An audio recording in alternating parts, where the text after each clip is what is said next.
ono limit kodu enti won say hono e bia opa ope but won timi nka and I'm sorry na sign as a girlfriend no you know her and she also know you and so ope now on the symptoms you be sure wa won say yeah she's a moon and so no it's all right it's not bad yeah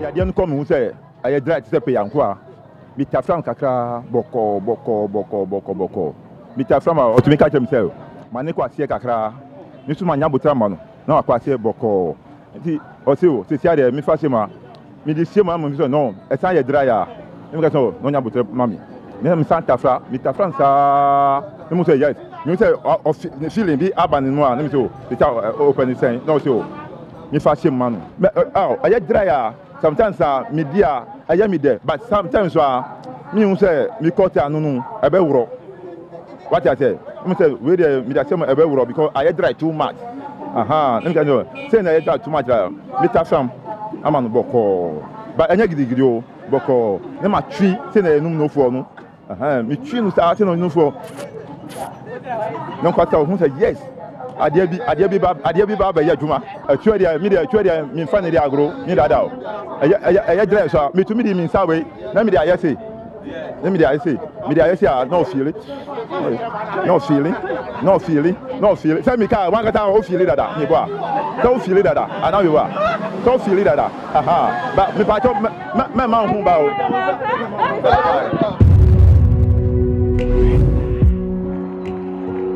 on it there forget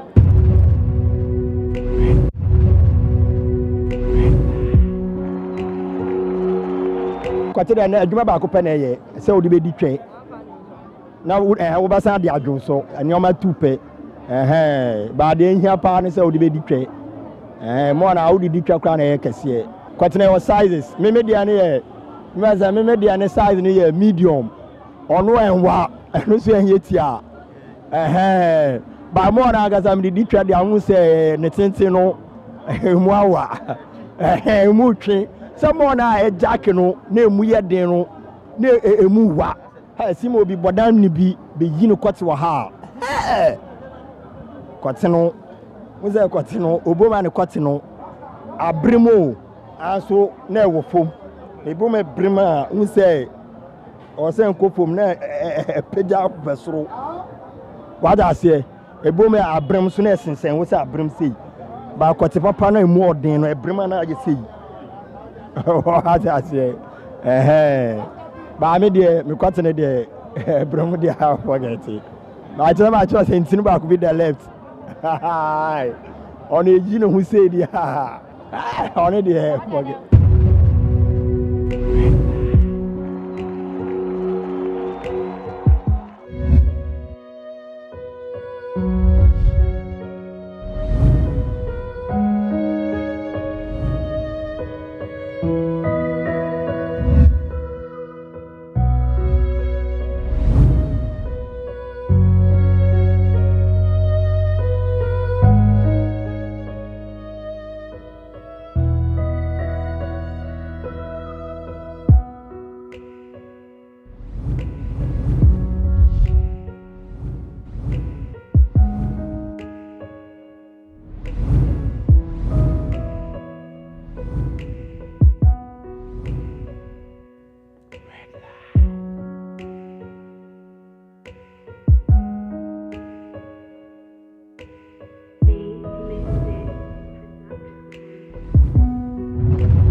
Medofu mawajuma wakwa baisa mawafishia panso so. A very happy new year to you wherever you are. Medasi bebre so do channel no. At United Television. Say a Thursday numrena about 11 konde 1 AM na nim say impeni phone komo. Plus 18 for na atnase. The red light show any day be so. when your very first live or red light show so in 2026 officially me ma official what I hope say holidays no when your time rest ye enya time e ma wadofo no enya time ye ne wasa wo ye and the new year no so no resolutions are won nyina me de ne say red light show wo hon kwa de plans are we bia make sure say multiple orgasm any good sex e ka ho bi because benefits of good sex no it me boa ma utimi achieve other resolutions onim sa sex it obi pia na say normalize blood pressure eye wakoma ne ho adwuma e ma one odofo ntem intimacy ne koyie sex nsum faso de me kasemet na ha kan e dawson pa it's me ma immune system cry good sex it me affect immune system intinia we ne this year bia make sure say resolution and say priorities thing na no o de good sex and say multiple orgasms e be ka ho so na e be obetimi achieve ni aka ni nyina o ti ase na uhia mo awo any area so a red light show your ha at the mouth from now till the end of the year and beyond me din ediviki zuganyumri me sama wakwa abakese pa na me production team nyina ase na omo hwe esiesie me ho fati oye me makeup Bella Weeks o ma me atade hye Sophie Max o ma me Bella Weeks o ma me enyi Sophie Max o ma me atade hye me wi a me de omo nyina contact e beto ho ama se na be ya wo pese wo so ho ye fete se na me ho afa nyumre ya wo be contact wo mu nyina na member ma me guest akwaba na ma mo afisha pa sisi bia boko afisha pa tie ya catch up Christmas ko this year they will travel boy kakra oni ho na ko Christmas kame no one na di ba won say last year ankasa no won say ye ba wie kra me boduku ne ba ti na adwuma bi koso pa ti I think 4 months to Christmas no na me ankasa me jai nyama bebre on hold ma never me na mo me kra ba won say we kra me ba studio kra me kra last year they be fia na makwa enye kwan adwuma o adwuma say yeah sheshe once you know some of the things last year, you know, before we ran last year, some way, see, yeah, be a few way now. Have to put things in order so that this year, you know, to me, I start, you know, in well, me who's in good aside, and to hopefully, I feel.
Yeah, to Tony Amantino last year, the young cheddar. Kenya, Timbiano, Braboni, ups and down until you take few months to Christmas, you know. at the position nyame ye until hopefully I feel we na Christmas in ye be until last year dear nyame ye done as say bibia ye dey to kwan so one my nkwa because obi so plan e kra but planning ni mu na January yakosi you know but me te ha dia na che say nyame pese o chere me say and the shame for in crying say all hope is not last yeah yetim kwemu nkwa de ne we ni so no ye ba achieve me dance right for now it's say happy new year. Many happy returns. How was your holidays? What did you say? Oh, it was eventful. Me PPA. I mean, it's been a long while. Yeah, it's been a long while. So I was really happy. What fear you lose out on a lot. I mean, most of the times. I mean, say we a businessman. Ne, you need to go out there. You would meet people. You get opportunities, but if you are always home, or medium in past 70 media, this, then you're home. Don't expect to meet people and then get some opportunities. Because I want to cast because obey me I say okay, and yeah, say casa at this time, So I mean, it was eventful and and it's actually showing how the year. I mean, the year started on a good note. So I mean, I'm very sure about the year. Yeah, I'm very sure about the year. Oh, certainly. I mean, we are family, so I mean, also a bit about you should remember me.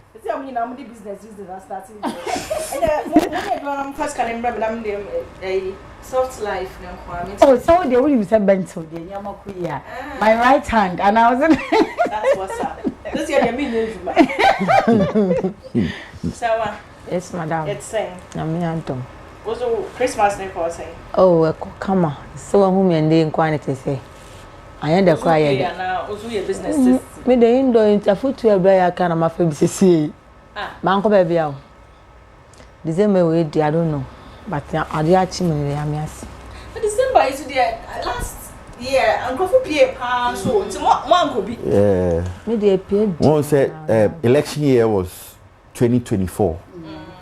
Into December no anye gidi sa but December we came oh obi after me see oh December we dey uncle say wona uncle ya ma uncle ya come here the papa na before cry party say you cry oh go for bebe mo me dey occasion bebre e buy you had fun.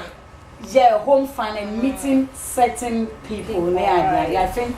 No, you were working. No. They said you were working. Not necessarily say working, but I think when we say fun, fun is not about you being outside with loud voice or something. No, of course. You can be at a particular place with people and how. So if you crying and cough around you, seeing people around you, eating, drinking. Me December they better me there, but I'm go for me home. They say so she didn't really go for gatherings. Say be so. But go for be invite him on program but. Mo team come fan chame what na. Ne de bia no bia wo mood. Sisi a you almost any invite almost the can your voice note so share now to me bampa cho catch me prep na me replace. Because of my plans. Oh, sometimes no o the more bia o be can that moment no o ma answer na it could be say obetimi aba ontimi mba. Ento be but maybe a week later but maybe then the be fa o mo hwem dey for mo hwem ne pa na say obi o inviting program bi on fan chen me sorry. This year they this year we invite him but me to come ba. Okay. To move on to baby na eduma block me to mama block me sre mo bi mo. Na nya sem keto. No mama block. So I say dey me peye and say di omo dey ama me. They invite you a wo mba. I said and I say your Christmas in Intina. That be this year my sister. What this year my sister. Only na yet omo dey hear me pa. Piano un. Timpa no cho this year mo fair me ba why. Eh ni suba no. Maja oh. Say no wo from. Ada me pa cho we na. Debi say na say o no say wo be ye na from. Obi ama. Obi dey wan na be ba dey.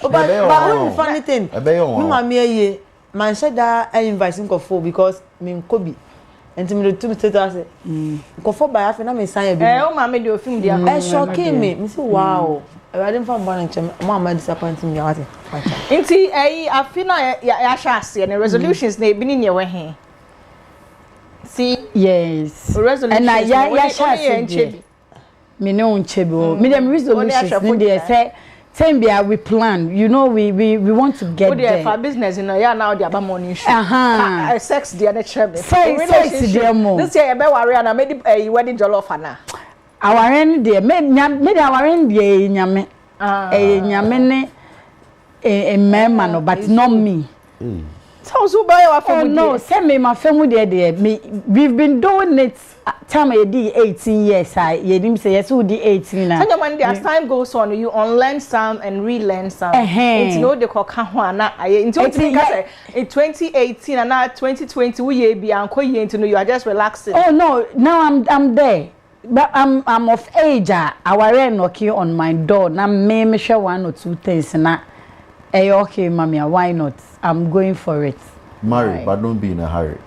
You get it. I'm of age. When I know how to handle my man and everything. So it's wo nipa na o bano. Also unim say you are ready. You are willing to take some things out and put some things in. Are you prepared? Okay. We are not perfect, but also new year the rough by.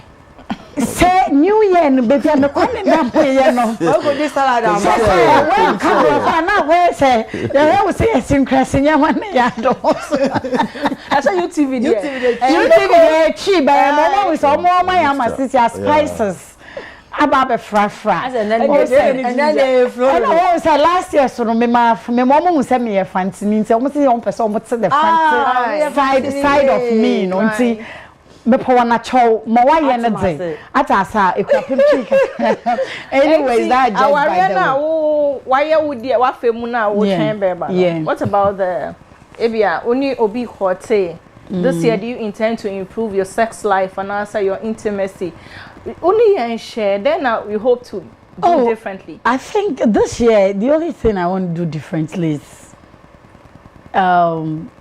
giving time to myself, like having time for myself, spending quality time for the only will be on child time. No. No, and if I want to share my time with you, especially when you're a man, I will say a year.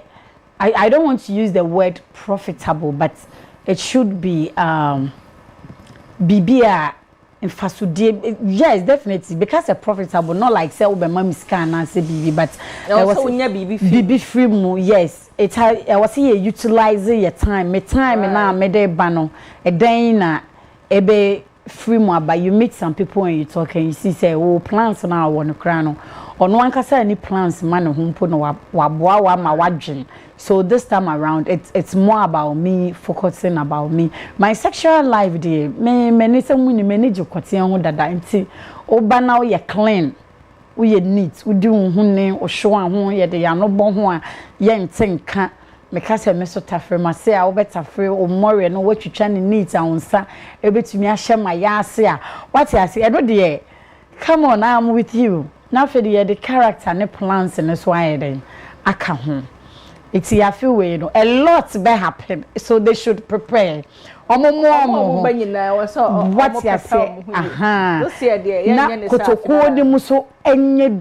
Right. Because I feel way, maybe I are lost in you per se. We are retrieving, so the pocket should be full also. To be the resolution, dear. Yes, I should. Let me say, I bet not show this no say. Or no say, or they all expecting the boy who is and I'm say, or no, so then or the man boy, or so bebo pie, but pie any dear. Your brother, then Americano, you may, I don't know. Sometimes I want those who have been around me, rather, I wish they can sit and talk for me. When you're around me, you have bento. The name bento nukrana ameo. What I think to one I was say prepare at the back. Me dem draw me timetable at all. I just said they me engbejeke so me nemu. See this year the resolution in the air come beautiful. But one also nam sa kwan so dia. Any memma your bedroom. The patch remember we see a time this year near break. Yeah. See. I don't know your name say you are a married man. And it say, oh, Ebia, the ones you would like to share with us, then I'll better we improve it in the bedroom this year. And I said, we'll change it. Well, I mean, even before the bedroom, no. You know, so this year I'm improving my intimacy and my sex life. Okay, right. You know, and you see, to do that, you know, I'm building myself. Like I'm exercising more. Okay. I'm paying more attention to hygiene. Okay. So that I can be very active. You understand? It's and not critical because and yes, I be the same way now. But when you work on yourself and you're more active, no, and no vim now the come no. Or Banankasa will say, wow, yeah, something has changed. Once a new year and the year is not magical and you're magic until you identify certain things and work on it. What I say, until one of my resolutions is to work on myself, build my arms, look very good fresh. And you know, very fresh. You know, for my wife most importantly, and then for anyone else. Oh, that's not TV. So I call my wife. You know, I'm on my football and I say thanks for my wife and my girlfriend. I'm past. Oh, sorry, my wife only. My wife only. Sorry. Let me tell you. Wife will try with you. That's what you don't sit on TV and talk like that. So you sit on TV and talk like that. Catch your wife. What's it? At this particular moment, your wife is the only woman you know. No. Ubisa me say, what am I doing in the bedroom? You wanted to be in my bedroom. So I'm talking about my wife. Right. Yeah. I feel you are correct. Yeah. I'll correct you. No, but I think my wife most importantly. Yeah, but most importantly, he's more focused on his wife. I'm working on myself for her. Most importantly, you know, it's not anything wrong. No, she's trying to make it. Else you'll be in trouble. Yes. The football and get away. Why should I relaxing? The most important thing, once a resolution. So meaning, opposite in the bedroom activities, no, any more of the wife. Yeah, but it's a person just a most important. Exercising. Yes. So I'm talking about exercising. So the exercising. Then I talked about exercise. So that's one of the wife. Yeah. So that's the mommy quality baby. We reason why time I can't about why the way now or person the wife no. Because so I'm saying it's good to say or person wife if it's our girlfriend and body wife and echo. We are not even talking about. No, yes, I just want to make an idea for fun. What am I saying? Baby girlfriend, wife. Thank you. What call it to me? So why? Although this no year, side check. This year, see, mommy question, mommy flow. This year, no, me she say na me do me ho first. Hey, mo nyina mo pa mo ho pa. No, because say can start that means not first, no. Ya due obi mo bond yeah. But you see, this year, my daughter. This year, there's pan as a senti will be added on say. Oh, we should the way I gonna call them Mahama ye now. And then before now, before now, we have film class. Near Mahama. Before no, ye is your bra. What must say? We have been man. Miss my daughter first. Yeah. I was gonna make come with passion. That means will be a demu. And you know, my daughter who first, Papa. Son, I'm a man penny. Mahama is some mine, no man. Just some Mr. Samuel. Yeah. Now my daughter who first because now my phone. And on the therapy. I didn't acquire my cousin and my daughter who first. Me hear me peace because now we better trust to be pana. Hey. Oh, man. Okay, how be man crofenya access who say obi at wakuma. Oh, akuma tin. Na send there waka. Or no act na akuma da. Why not? Oh, say who are they ko bo nipa ni di wa. You are being real on the show. My sister, so right now, my show, you are ready to love. Yeah, no. My question. And give me my question. So me come feelings. What my feelings? And to the all culture, my sister na mama throne. Me come so be so hwe me a. Learn how to love yourself first. Yeah. Anywhere you are, work, everything, yourself first. 100%. Okay. Because before, maybe me before, no, not me way from you. Yeah. As a menu. You choose them before you choose yourself. Thank you. That's how what must say. And this year, no, if you love yourself first, and then bibi nyama bi ho embe how bebre. Ade bi ho hu aba e be normal amount. And me hu ni say afi na wu nyini. Me make say afi na me nyini. Because before no I say nimpe hu nim so no o the last one so I say wo fi say wo ye first. I say oju we hu this year. On say ye man pani mama obetina so da. Ne mama say because we say mama asesa. Yeah. Man pani NDC asesa. Because they have call show say we do yi John way. And on the morning show na be boy. That be mama. O say me nti wo do come pe mu. O dey say ya campaign dey. Empemu no wa. Ko si juma ma ye bia medai. Eno no. It is not that now this year show no so sia. Oh, this year and there. Wow, we share me obesua ne say the make say don ho first. Ene wo ho. Ene empemu so no. Be ma na won di ago wo empem. Onim say sana wo yi wa kuma mu no oyi turn up ne for kombe wo for tibaji na sana be ma fi so ya she oni o. Bebe ebimu say me ma na no mo say I want you to be a prostitute for me in the bed. What dey about but so yeah you ni mo she. I think maybe your expectations in relationship. Dabi see mama landing me question ye. Ti me question me bebre. Me kan asem obi o hwe me so no. Maybe o te se me a. Na onu nso on firi mu kakra. O hwe obi a oye good a e wo mpemu a. E na won so oye good ama no. Enti e man na munnim se na ya pretend no. Now no learn how to pretend. Do they be share or they be share no. Who say boy you nobody should pretend. Nobody should pretend. No, me can't say my see. Let me learn. Let me. No, but I say sometimes. Mommy say nobody can't say. See, you know it's educating. No. I'm on show, but it's educating. I know, but when you she like that. No, because let me learn. Okay, let me finish my. I mean, you don't know what I'm saying, please. And the person is nice for me to have to. Yeah. So let me finish. If you want, then you raise your hand. My sister will call you. Okay. Who let me say, mommy? As far as maybe you may brain na e wo dem wo movie. I'm telling you. Instead of say, obi o get bi o hore mo, o obi o be boa no, peni bi o be boa no pa. Na young boy only show him himself. Hwe come no boy na ka say afi na on so struggle didi no.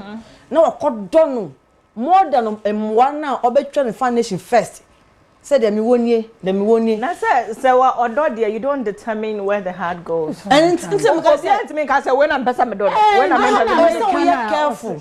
And I'm sure say we are careful baby. No person don't know they say decide. So no, but sometimes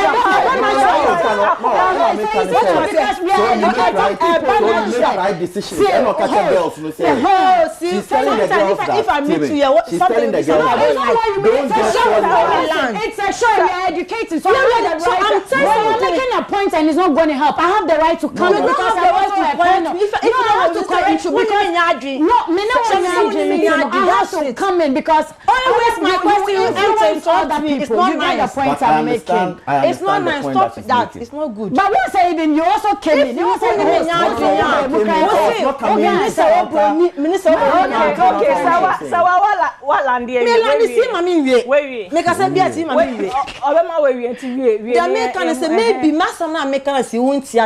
sometimes when my make say you educate obi a they say you too full. Yes, yes. Obi anim right. Yeah. Me obi say me too nko obi mufo a. Make sure say you too full for now. If Christ 6 years kwa nim de oye. Ya wo ato girl nim de oye. Oba kire say e bia wo ko we mu. Anye ye nti ka be ya. Anka wo ye ni say. Nti wo try betimi aboa. Me be kan cho say de me ye na eboa me wo so ye bia na ye mboa. Until now ye too fear kire de. Okay. What am I saying? Until see me on yet to say. Tell me can say we are educated, but you no. You get what am I saying? Until minim confusion make me wo group girls baby. One day per me can say obi am be share an experience or relationship mu. Yeah. Sister, it's crazy. Na afi na me share tears mo obi mu. So if me kasa me ba program na me post me conform mo hwe. So me kana mo so mo sie bibi. Yeah. Nti u bebia u fiba nso what ma say nti bia me ne hana me ne se waboni nya adwen na won so ato aso ho Yeah. so me medina mu sa yenya ne sa Yeah, true. Thank you the me can say me see wo yo oba na ofi wakoma mu any na de ma be ma bi wo deserve that hu ba wo be na wo de for 3 months no try and by yakoma ko di be ma 10 times so show be ma ya na ya for but see no me nko ni sa won so say 3 months me nko 5 months 6 months now wo dey steady in pano before wo be komu what because obi akasa here and I'm trust you no na me be say when oh you share 2 weeks be 1 month into me stress see and girls no mo ya mo hwe time no kakra ansa na wo do akoma na akoye dey akowuremu anya sa ebubu a ebi mu nya broken heart obi tumi wu wo ho obi tumi poison ne ho obi do tumi hye ne ho so ebi a me se meti ma hye me ho so ma fam bibia obi nya broken o de ye adwuma o de bi o ko hairdresser o de nso ba nua wuti ubo ho anu wa hyehyew o be ka sorry we proud o ye do kwa we proud so try say obe do ho first try say obe ma say bia baby a me kwe ma me nkoi eye uwo m sesi a obi asu pe sesi a je steady because unnim say ni trim o ka ne kre na so dada nti odo no nye last won o po obi asem a na so wodo na wo ye ade bia e ka won so because wo pe na asem so one po obi asem first a untimi ndo no true what am I say there say won pe na asem to me power asem no call down I love you ni bebre oba kotomu na waso be ye hye because see trust and when I say this year wa wo your ba ti say me say don ho first wa wale mu afina wo twimpno afina wo company mu learn how to love yourself first and if your guy guy on nisika over supporting there by more ba som because later your guy na beka to say you are lazy maybe who hear adwuma who da we say you chauka and now that so but what baby can't with experience so be so it's a big bit me aboa me pa na me say see me level into see me come do see because see me kwa ha or see di me ye on see ye sent me nya see kra but me can it's a big bit me aboa me obeti me kwa ma me fie obeti me baby me ma me ada enso boy no di me ye na obom left and right into me say hey obi esimpa dada to da later oja usi wa bonso no sugar man bia ma no so na wo so afina wo so on feel enti me nua wo hwe me don ho first na ma nyansa no yakese na sabi motive so na jimi na kitwe bi pacha manues yo yeah that's sewa but no I think it's like what you oh yeah you made a lot of sense baby but you can ya me no anya adwene ne pretense ne obi ntu obi fo no mama correct and no dey over correct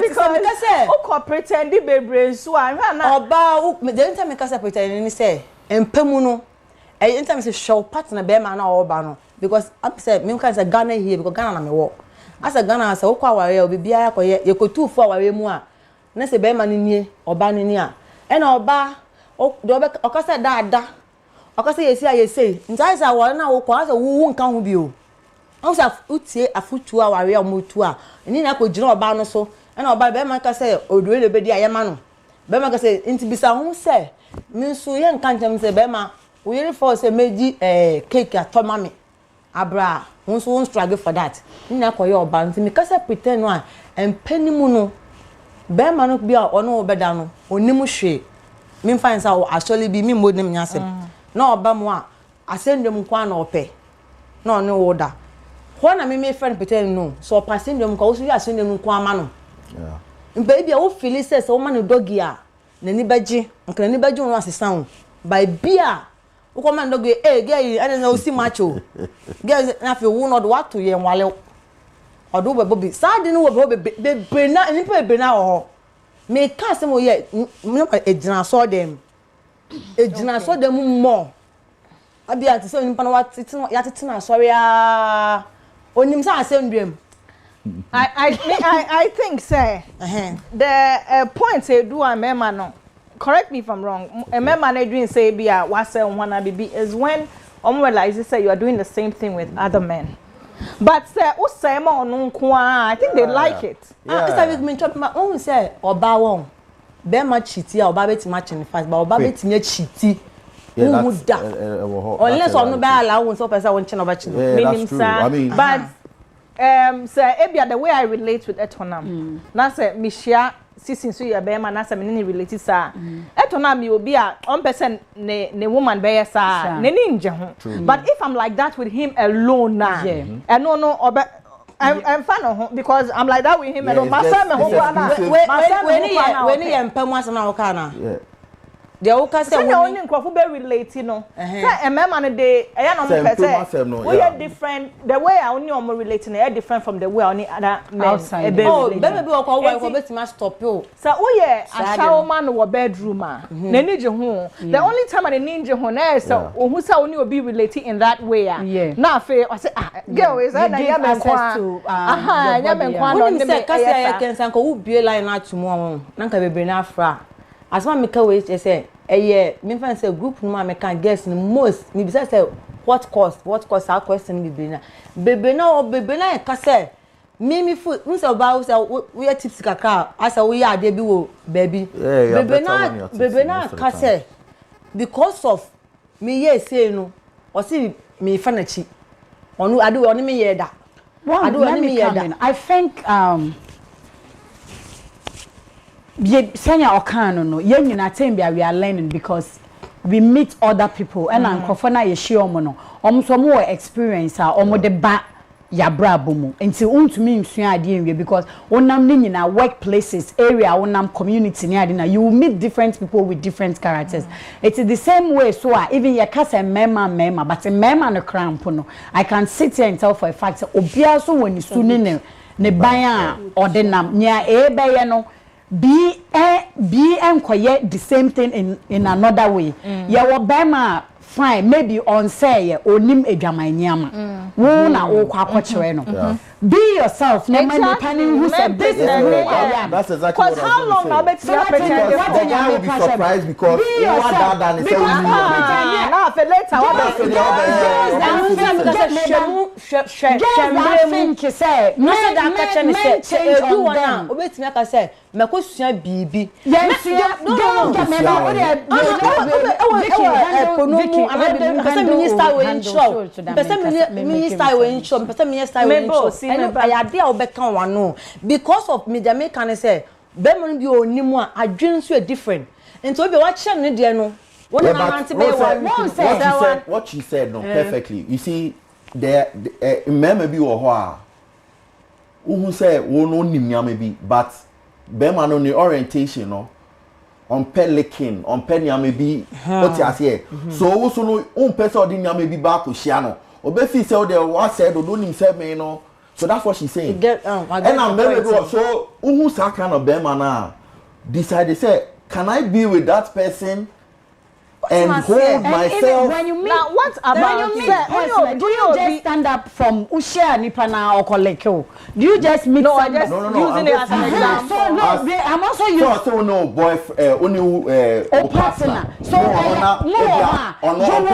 you will get to know during the relationship one say you are trying to show the person you are trying to show the person one say on person there no you can't force him or no the person or no da honeji missionary now and it's true they are men like that. That is not pretense so and they are women like that and no say when you meet such a person no we nkwa no pe ba woni nyama bebre a now person try now channel not on par jai that be on car so on par or say beginning no perfect so that is when I'm coming in for you maybe no can say hey because when you suban one so no or person da ho no jinko a nti person be kwa ye bibi fufo amana ka say hey obi o ho a o introduce bibi fufo na ni be je ho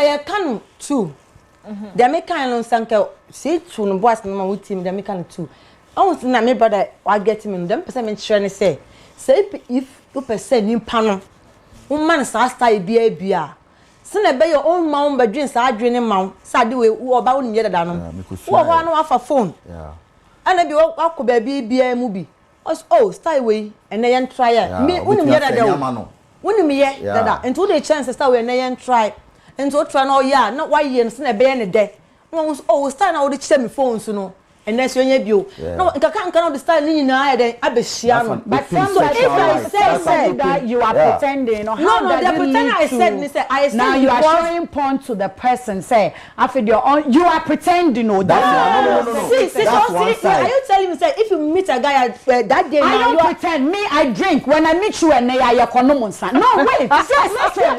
That's there. So listen, let me kind that will like you. So when you're different from me, I move my way. No, listen,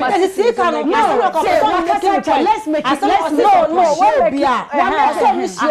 So see, don't debunk her. I'm not debunking her. I'm not debunking her. Alpha, you see, that's what I'm saying. But listen, we are 3 million. So are you expecting us to yen 3 now? No, I will meet somebody else. I won't drink. No, I will meet somebody also. I won't drink that. Viewers, liberty and wine. What make you point? Machine to and Remember, as if my point is not good. It's valid. We don't do that. But the nature when it says valid. Yet in my 3 Obi different women are listening to us. Now let me ask you a question. Stop this, please. Is it every man that you would meet, that you would hang out with, that you would drink?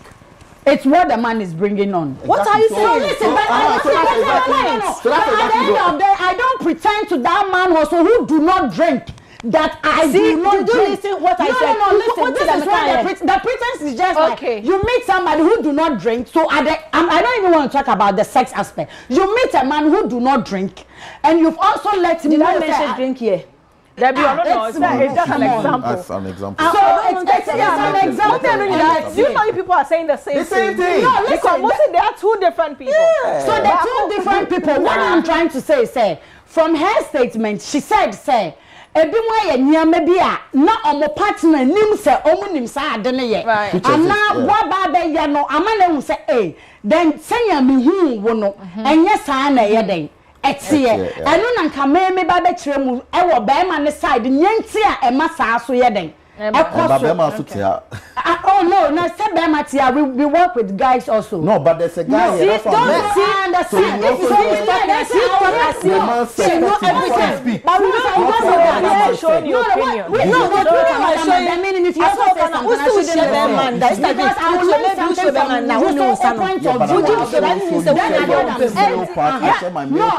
I can also share a male part because we can also share.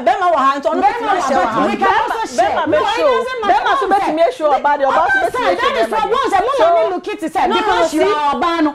That we should only know things about women. Ask a woman's perspective and ask a man's perspective. That's what man is. Yes, but their perspective, so a man also has knowledge and idea over it. Me, I have knowledge and idea on both genders. But you're a woman, you're not a man. No, I'm not a man, but I have an idea. But you're a woman, you're not a man. So, see, you can only speak from your experience from I'm not the men. Speaking from only experience. But you can't feel what the men feel. You're not a man. No, you can speak based on your experience from the men. It's not what I have experienced, but what they have said, because I can't say, or also your man. So, on the point of view, and I'm going to take something don't expect anything you say, no. So being ghetto by force. I'm not saying they should get me by force. No, don't twist it. I am as my mechanic is saying, they pretend we let me tell them pretend all kinds of things. Maybe pretend I'm using one to we are not even discussing what we have to discuss because you are the one bringing all this. So you host. So don't say the pretend again. If you want to me control us, so let me catch you say. If I say pretend now, what can I? Pretend I say me kasa ebia unim kotidia, uko usi minim kotidi, udi shakwa me a virgin. I'm not saying that. It's not that you are saying. Me can say. Okay. Argument. Ushia ni pana. Shanu, shebe manu. Shebe manu oye. Well, ne follow. Sewa. Thank you, sister. You follow I. You follow ma. Say that's what I'm raising about personal hygiene. I think they also can say Obama bana say or your needs and answer or your ne show at home sent in new one. I'll bet me at Tafri Homa na ye dear and the Ebenko. So a sexual personal hygiene say bano sexual activities personal hygiene this year and kasano woman pay attention to areas among for any adwin shada enko ho ba very very important so eba no impemu agra areas bena who your personal hygiene areas bena what say we pay particular attention to because as enkrofo adwin shada enko ho bebre one say even though I impemu asema ye ka no ya pomudin na nkasa no ehu hia e was any pebia no u take wa pomudin serious because utume nam ho ana obi afiri mu and impemu agro ne kra no obi to media obi kra pono na wa femu afiri mu and one ye hwe ya pomudin a wan kasa no nipedua no setin bia ukọ check up na ye check o vitals ne ade say unipedua ne bibia esisi so o pressure ne ade nyina because e can sex no because obi ba ho a maybe o share bibia sena na wabre so what I say it could be health issues bia o wa na say bibi ntina oba ho a within few minutes na I say wabre you can't enye ho ba ne po e ba ntem but I say we ye bibi kakra wo si oba so kakra na wabre into one make us say ye num because ye den nipa kasa de bia oni obi be kasa no efri we num na ye den eba e was say o take care of we num uwia we ye be ma make we po make but make ni nyina in general me person metrics say we wa motu mu ne ade so we take care of it mema I na mema no wase obe shebi and especially when we use washroom na that is baby ye ja sabi ye ja ye nine no e ho ye very idea ehu hia pa won say dodo na ye hu ni say oh we use washroom we at 09 no an say wa pepewie ni ade ntino I wipe everything off but e ja smell e wo honom it's me say anytime bia no ya especially with the men because yeah man no because of your royal sintin most yen saso ekọ ye to honom but once the men are stick so stick no ma hohoro no enye monti hoso no e wo say utumi sua senya wo be make sure say tembia no hoso nsuo ebe wo honom a wo be ro a wipe wa ma e ho aye clean even they sell wipes also what this water base where and also prepare itumi take it out smell bia ni ade a e wo honom o more o toes ni ade then atare mu no e wo mu say sometimes you are in a hurry you are going somewhere we are now to ade we mu a o top na o dan bisa na watamache unim baby abeshia o fair should learn say yes step out at least you iron your shirt kakra upia o slippers na e hye no obe pepa ho so what I say chalote kra na hye wa get chalote ya eno no be make sure say wona mabonten a o hye den epie ho ye kama obe won mpaboa so a wo hye wo dem like ma obi ba around you a binka say you excellent but wa ho keka no wa ho fama no enye na kono enye appealing ya metumi akano no yeah okay Etonam akameko se wa ho ababat. Oh, cobra. Ase. So yes madam. Argument be any habi. Thank you. Okay. All right. Enti impemu agro personal hygiene.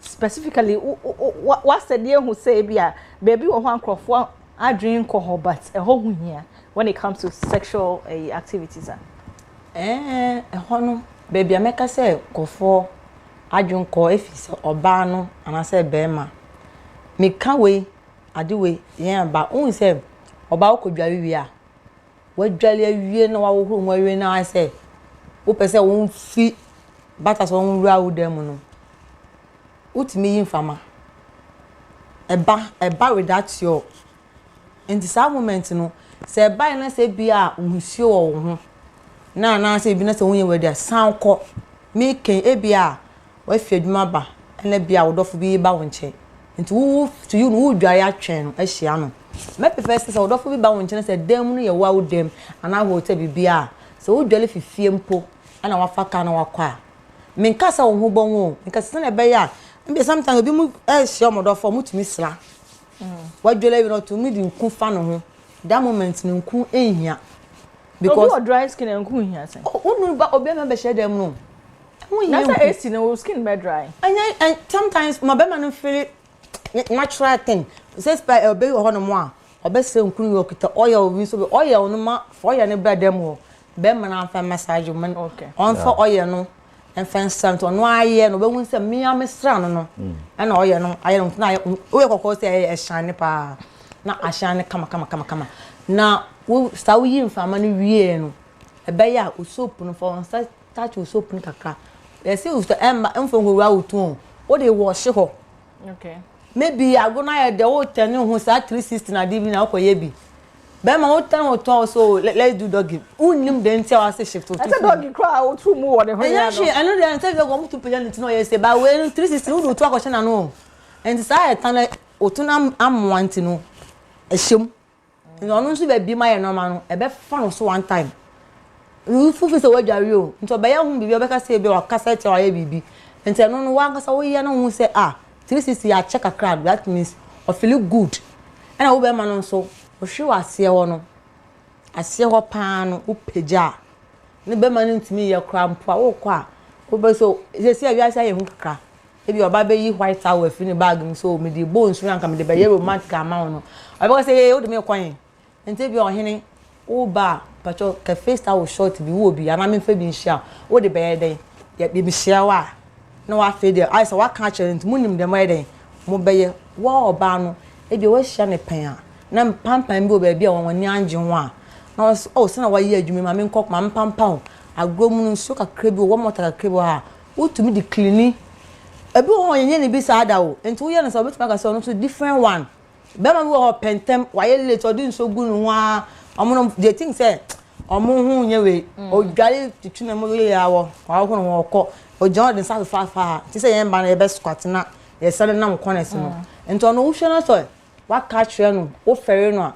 fe ya agro no be me ka se mo say mentimi mbasta bi ko menim se wo yoba straight up say sabi ku jela jutwachi menim wo jare wan say menim de wo yo different wa jutwachi bayam na match so but me be fa kwan bi so me me kan straight so me de tell be ba me de bones mo ya obetimi ada papa adu wo le hwe me de ya obetimi ada me fa ko straight point wo show ahwana me bia wo bo am me mu be funa nko nyame timi de massage wo de nyina na me de adu ho timi du ho no mo na wa wadwuma hu say se wo start ye me ha no mo content ha content ba ma se wo wa chepa ntu na be hwe say next time on ka say dwale a obe hu bebi wo obi won timi nka nche ofere no unse go fotwe mpa fere omo ho awale fo bi nso fere omo ho nya kasa bia unless wa wale wa downfall no be ka akwaku ne de wa see the other when you chiwo which is the best which is how yes and say awale fo bi wo ha ma yes master wa wale mu say yes master for no and who na obesua but say me no kwaku ye fire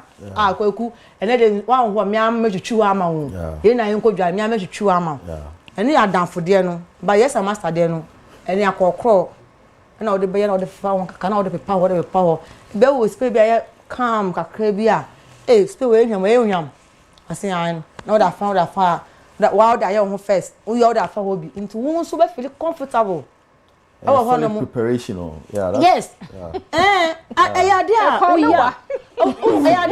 wow if I mean admit ade e bon we be ma me nso me put off enya won kwa na put off yes especially one no o be kisi na me ti bibi how am I going to me ntam pe kiso me pe kiso pa but the matter me nfo ma me bebo me ke wo ba hye me ma ba ye hu na abo me me ntam pe kiss me save me life because wa wo hwe wanu mu a wo je na be ni na wa be je me say nkisi e bi aje na me wi bi ye nti bi aje na so a chance for no patching on bi wash my for if say kwan so na we ya touching am children say ye hwam do wanu mu a e kama oto muntu ka say na be pa no ko ba na face on person kiss you because the if wanu mba no e kama what man say nti ade ye hwam de obi ape obi no be ka say opa ade e bon ade ye hwam de be ma pe oba ape be ma wo hu ye hwam ye neat ene me man so aya show ne nti ha ansa wa ko shempo bona mo de mo na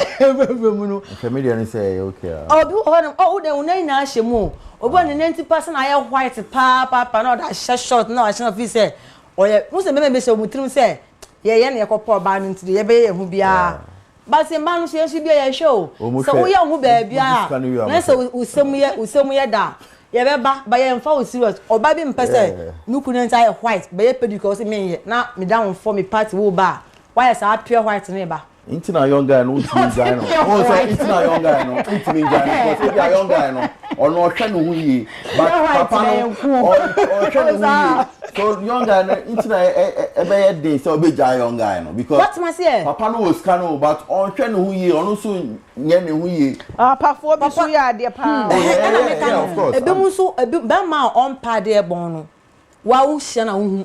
No who speak a cow hagging cow betting or crown will say yes, a bear you may call myself yesterday. That's a feather west channel. Now call my bone say yes, papa you neat. Or go on swap on anything, yes, someone we need to know. A jar who bobby, I was screen over and send a minute for one pimp.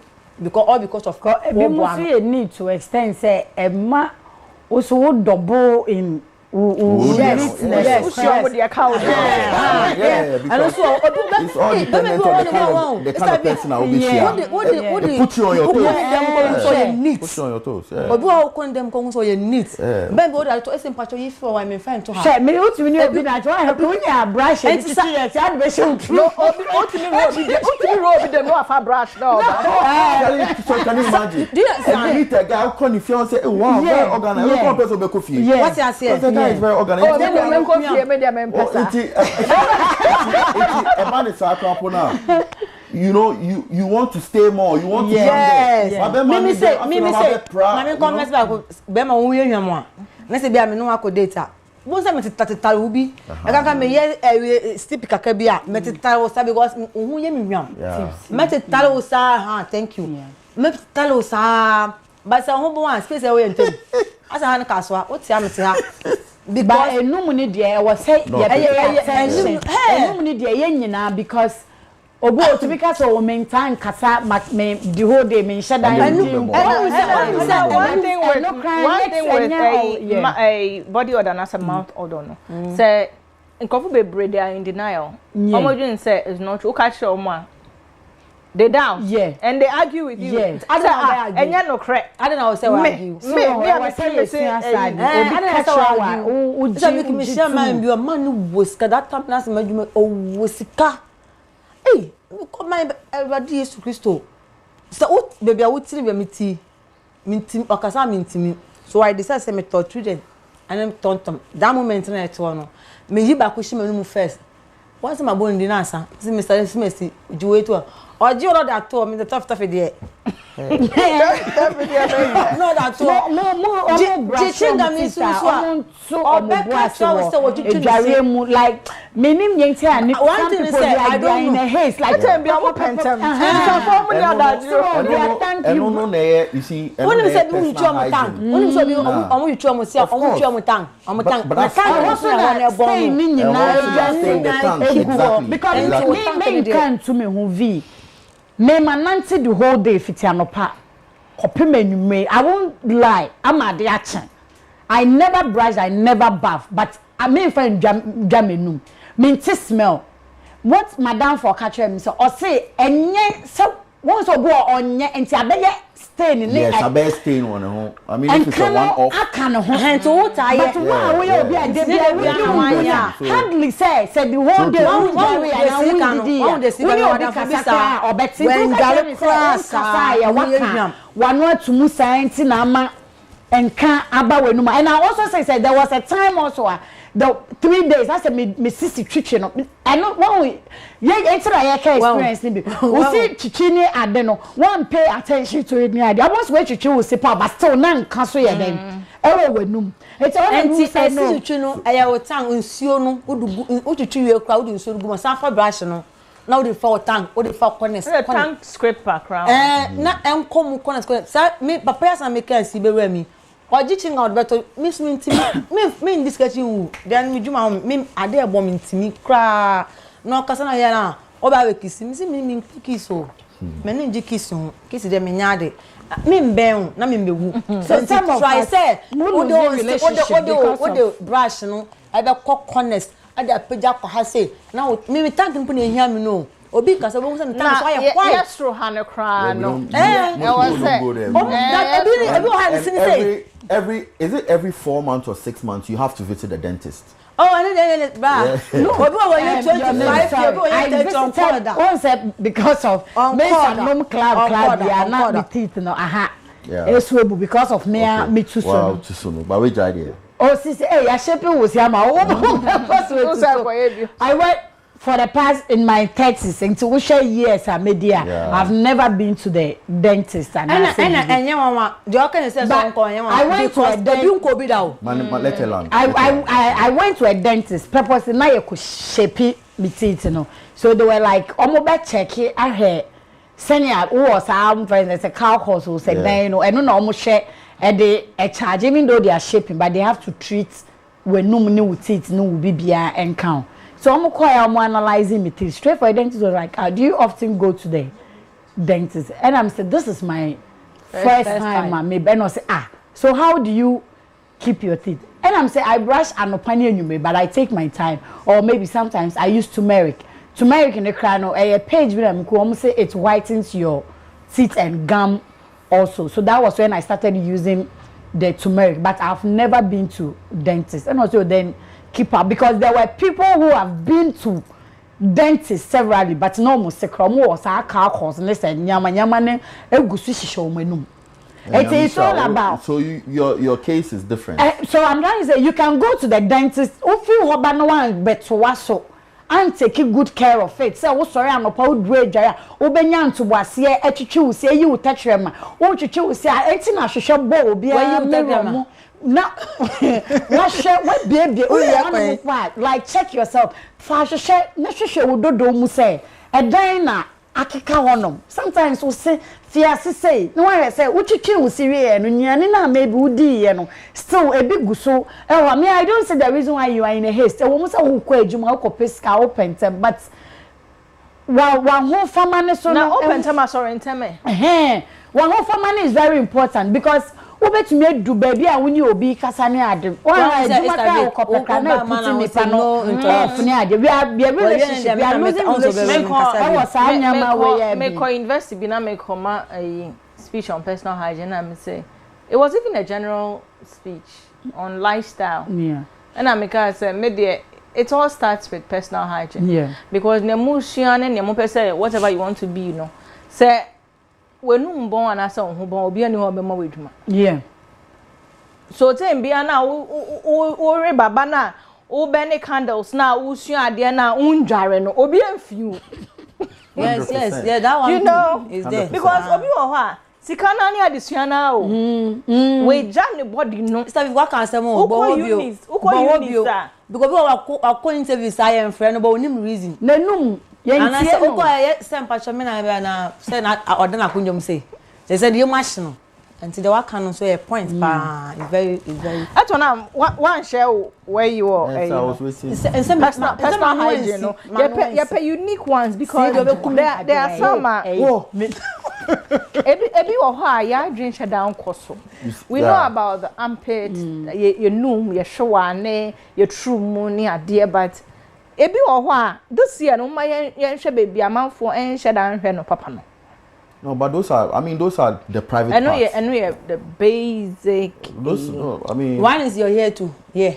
And then the bathroom was watching inside who so bi ho dware or think say who so we be ma so where you see na and say who dware no support no funny say na normal na akọ ba yam ba bi ho wa hye sa bonnet nim to order why fanta kwa da wa hye chi ni ha ni na ta kana nim ni pe nti obe wu na mi sa de studio we oba na to me hwe wa to kwa me hwe wa so achi no wasu ebi ho na ma baby asumade ne hye ne kra na obi ho ho na sometimes you have to take off your earrings. Obi remember ni titiro ni remember na omo ba omo aso bebe na yi omo asumade no omo de down so awo but we obi hu efia ewo me find say first now so obi and we have to we have wax in our ears. Yes, we need to wax. What say business advice but enimu dear yeah, not the inside though, like the enimu dear because obi aso ho tafrea and American I mean obi ho a wasena ye ne de no na obetafe o chiru bodo the for waso no bi fan touch am so a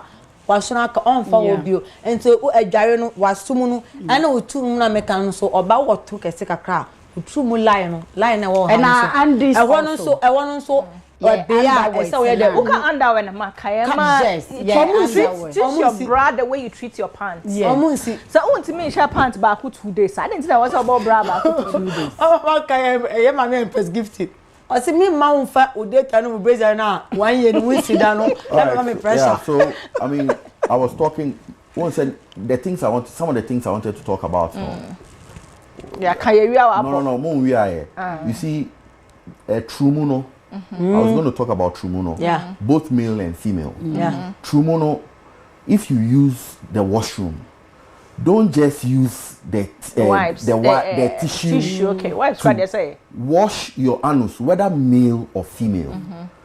I mean, some males don't mind, but I mean, as a therapist and as a counselor, this is what I say to people because that's what the ladies complain about, and it's part of what some of the men complain about.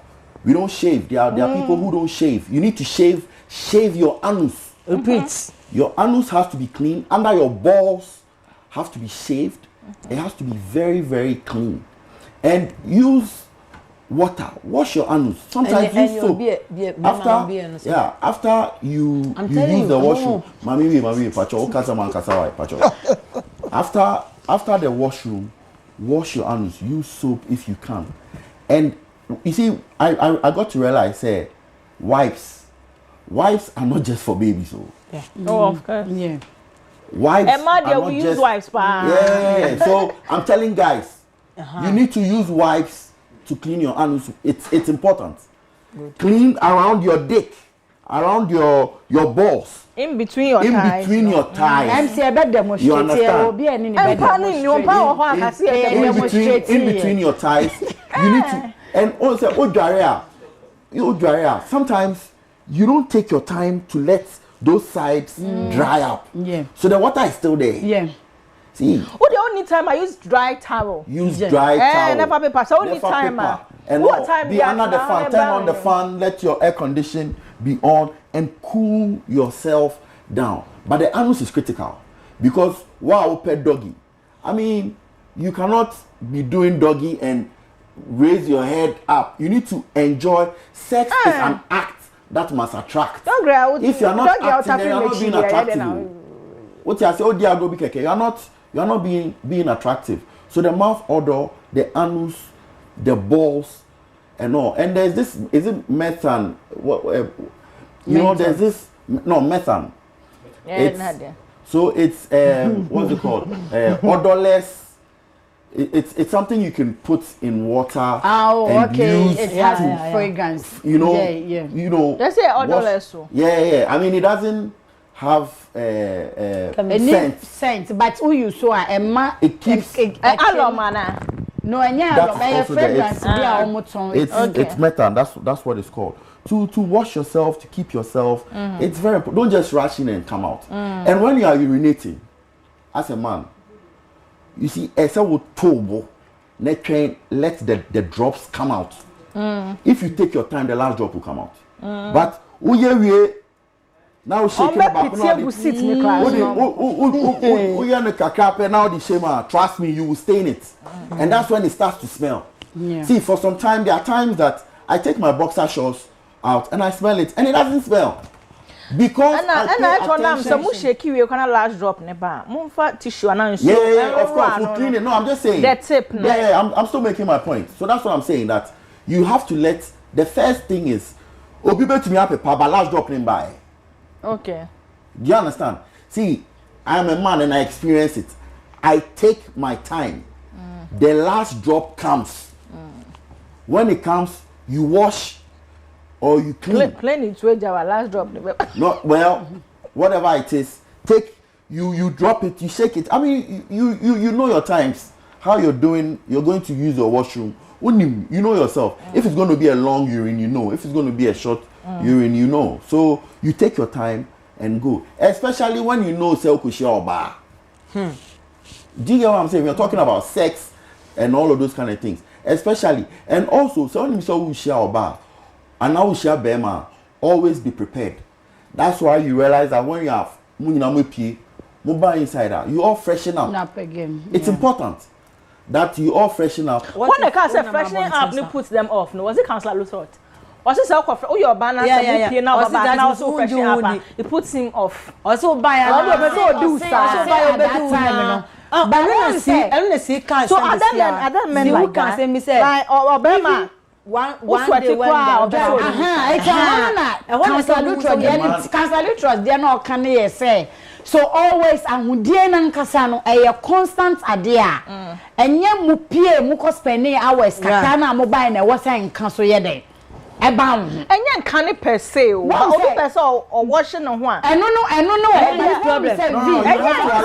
No, you have to know. Person call about I know it's discussion na ye ka no. Eno de na bezi on a time a nipa ni abra o pese oya ade no eno no enkomo na ma eho no ebe mu ne de. I think we were going to do the act. I said you are now come to be like, oh wait, I'm going to no crowd your says once you walk in and you tell him so excuse me, let me freshen up ne kwati bedjo. Say maybe one say maybe you didn't come up ama unim say bibi be ye dey you know we women also we are here so yen twa they make who can say me pese we be me won kire o what if say be man wo driving na bia oh we want to pee we sina say we are as was saying say we wash we clean no that moment no say nimpa no onkita say tissue e won ho ani bibia na eno so kire say na mo be ye no mo be man no wadun so wi abokọ asa wonam kwan so na dun so account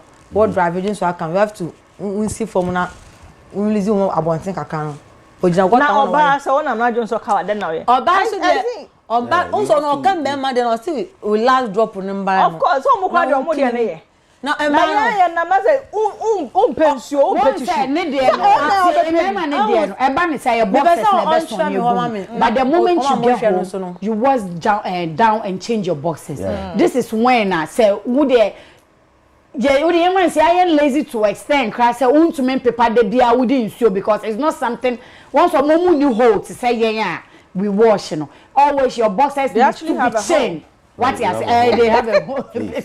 So without a hole, you know, their boxes needs to be changed because of maybe jury maybe I saw egumu maybe we used to washroom and answer baby when to me enya wipe and found paper at that moment and ma maybe any large drop no and call towel ni mu abesta ni wo boxes no so meaning ube fie your boxes needs to be changed also bit mo be remember no to me share boxes very say 3-4 days this is when I was say oh yeah guys do that I say I was say yamamu no ashana sha obasa ko yi ahye obo nsi yo obasa no we enumere almost boxes 2 days into na ya man Valentine's Day is no motor boxes mamo no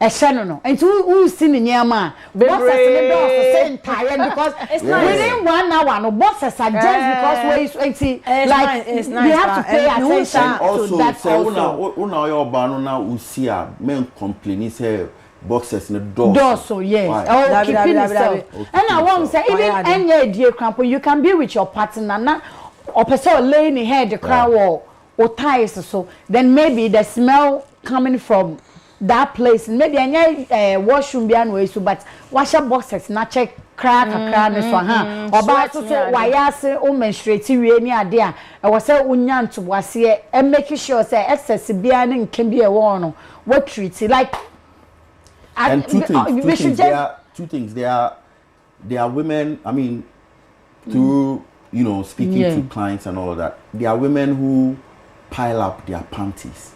It's crazy. Yeah. No, ma piling it up. Now later, just obviously niama. No, the account. No, the account now we see. And then they okay there baby. Eh serious. Yes. So, uko bath house as oba there, uko bath house now wo dware a, be su panzo. O ti ase obi o person hata na ewia so dia no pa bia si pant obi o person hata na ewia so dia numre kwa na won si no pa bia si pant enu tin say won timi nsi so na dia si pant liner enu so ebe bo won si pant liner no ho na say if you are odwuma no who call Banawa bread, now say to me, they use the panty line, and then we are not that too, that's been it's always also way now to me, alcohol tower bontian because it's good to dry your pants outside the sun to get to it. At least you see.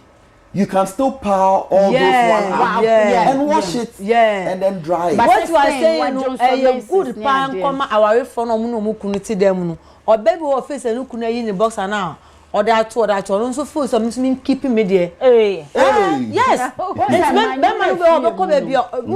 Baby, or feel you do.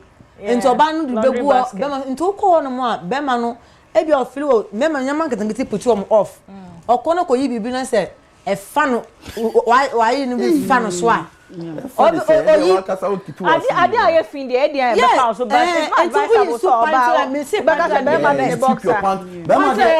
you keep your I mean you keep your you should have a whatever that you say can assembly one sometimes once I can obi ka say washroom me say be me washroom with me dem enti no my next car house adan no obi nso or some so kwa bonte what must say and say na obeka se be all packing the pints na bia ne damu say na wo che say oba bia wo yin separate abia wo kunya manya separate and you was sa yan ye we obi wona ma baby omunya ma fi wo no o de ne kunu dia no de me we share a laundry basket.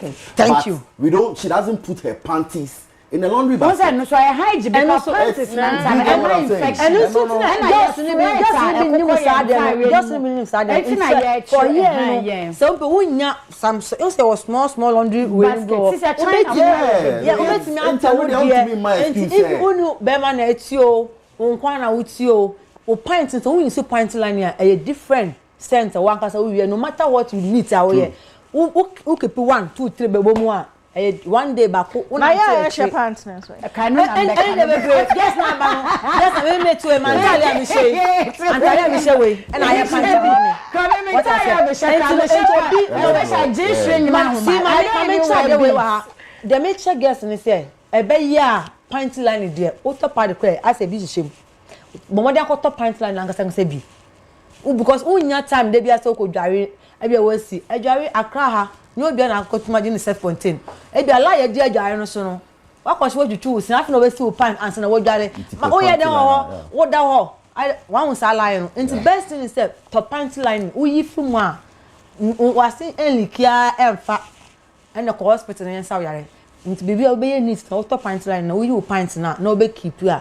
feel good baby different friend for one time o the for one time unu obi nti cry obeti send different bi wo nti feel good baby separate o pint is no na onyama na ayefinu so ntu enye separate enu nti obesi nyama me say me person besi nyama na se bia me pint is wo ha e bia pan na me si me nyama wo na me dey pint I go me prefer some bucket 2 buckets bi 2 buckets bi wa usu na me ngasa me kan no pint na ahia na me she me wo pint no go up ba me nhye bi me to antale we na me pint afem and I'm only time I share party when you are menstruating. Yes, and also pint na ya antipe. I say what is a pint me ya men 7 days of cry say pint 2 na ma get no what part ni show as a part no e be I found na ka na what's that pint am show mu no say me kwa show for pint na won am the show so me the show so that's cry and so all of no you say we just na who needs ni ya oh see Kasim Mohammed niji or see there be menstrual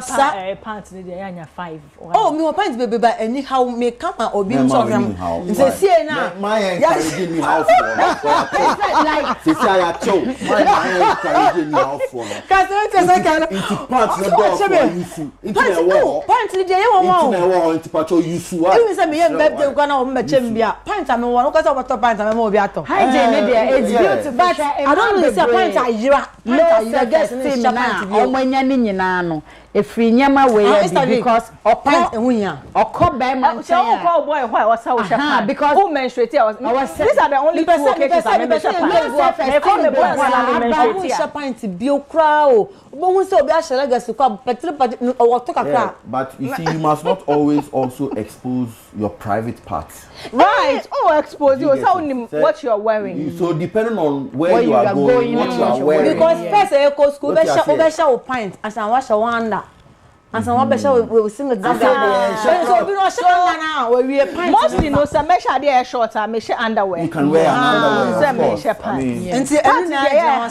Yeah, and especially who will fear, you need to free yourself. I mean, you use a pint no say we are friends line there I show and the ocean so everyone and tell you G-string ni because you ma travel down because ma travel because the true traba no G-string you know G-string ni bi no mo be ya time no na wo show na wo dey ada wo G-string you know wo dey wa dia kwa na who say girls ni bi kwa who say oga bi to ase o sorry na to like I was sweat one to be sad no obi o yam to me hwem bi say wo say I dey what happen bi na ti ma o che for you are G free because and ya power ya eju chaba na ti say ya oda no na na say na bibi chu chaba ya oda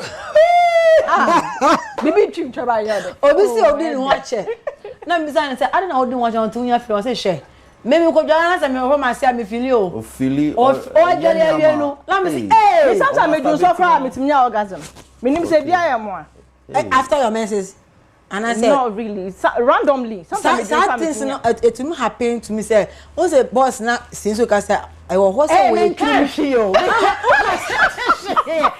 see so baby what am I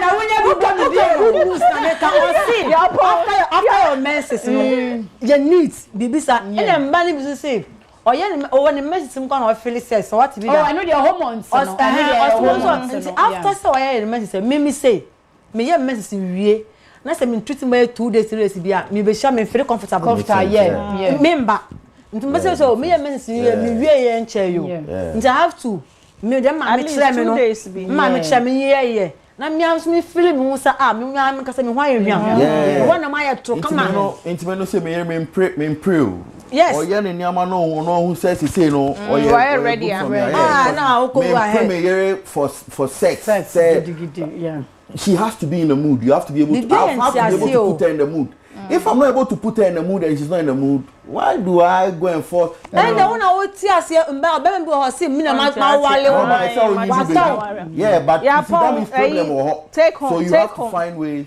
take home Japan see me okay mama we have few minutes yeah, hygiene de ehu hia na me be kan asem bi say nkofo bebre lose self omo low self esteem ni nyina akanyama we bi because oben we a asa okasa na ye twetwe wo hia na mfofo a ye di nkomo na asa wo kasa na ye sere ne ade a you don't know the reason why ntia ye sere so ye hu bibi a yes ya hwe wona se ya twetwe o ye be ma wo se wo pie baby ana nkrofobia society mu ye oba bi tu se wo so wona mfo ba mienu bi ahia omo ye twetwe bi woni baby free ba ni nyina ka ya hygiene because sometimes they might be gossiping about wo ba be ka say nkan e ba maybe senya wagya ho basa e dia ba environment na omo wo mu ni ade no enti mesere say hygiene de in as much say yen ya ha de ye odon kom a ye pese ye relationship na ye mpemu ye de no e ya de anka say wo say ka wabrabon e boost confidence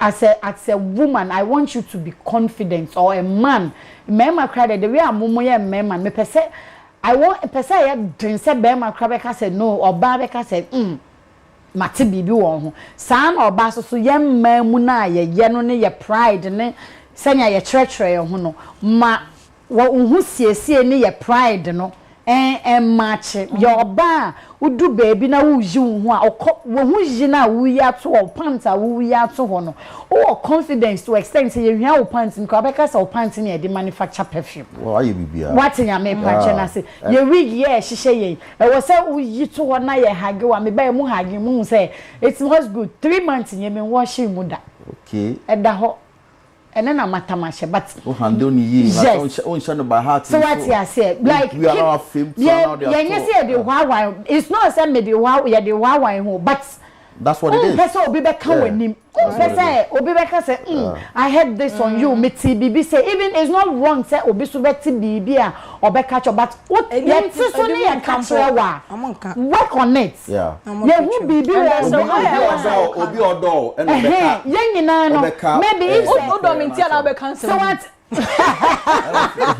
Maybe maybe me being to me maybe I've learned. Maybe people do tell me no me say me could just my kind me say me to dan cry me call me or no cause ma dey okojare and so three back so one cause ojare 4 hours me say ma me o say jare ho na wo so mayale wo mo rekrefo na wo mo refu me say ma me ti ase no Vicky bibi Tommy who cry the real mammy bear na say my brother cry I say so last word so say me American so and mommy I want to extend say I have to be like always I'm cautious like me very careful with myself intentional that's the word don't be offended when you are being corrected don't feel bad say know how to collect this unimpa hey money last words there say men feeling intimidating so say obi akacha so maybe ohun ayese ntin wa feel bad o feel bad now work on it say next time no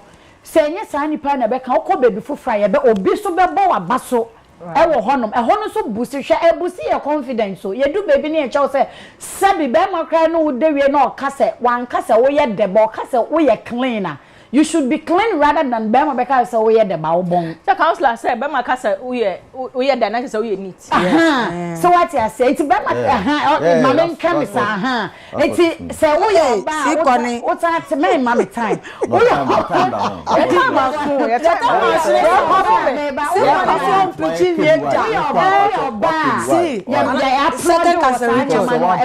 confidence so keep on senya ye kire wa hebia no mesra mu minua ma ne minua mema mo befa enye mpema ye na fofo no kra ye hia ne ye tenka bia ye ni nye den enje ho afi akwa asa ba beto ye mechia madofo nyina me shout out in there me kasa me be do ba mechia munya afi no en san fayemba mon kai me so wo empaibo mu na makoma so ade nyina so nye den embremu me das amen etona mpacho shorts why afide mama short but long yes see that's okay so and the baby pan yes so we started new year it's a new year I mean the calendar has changed but don't make your lifestyle the same to change is to improve put yourself in the act don't just go and sit and check me found home kotina sorry and bompa enkwa na expect say bibi best okay found she jumem ye bibi different from the previous year that is when I will say you are in a new year bibi assistant but if you keep doing the same old things over and over again men expect to say ubenya different results the only way you can get good results is when usesa niawo ye no usuba enya asesa me pacho onim se won paper wase a paper wase fancy o washu true very very important and I'm no so we in life remember enti ase say e ma no they are our helpmates ni anye enim no omo be kire personal hygiene me that me aboa me on personal hygiene this anya ma no and aboa me and I'm keeping up because I didn't used to be like that. Thank you. What you say? So now I pay attention to a lot of things and I keep to myself. Let's do well. And if you have, I'm a counselor, I'm a therapist. If you have any challenge and o person you be kasa, ni pa kono njajo, but obe kanu kre na cho. Me pa cho send me WhatsApp. It was 0246 40 83 40 0246 40 83 40. Obetumi reach me our Instagram, TikTok, Shoveski Thoughts, SHOVESKY. Now the Thoughts account, THOUGHTS.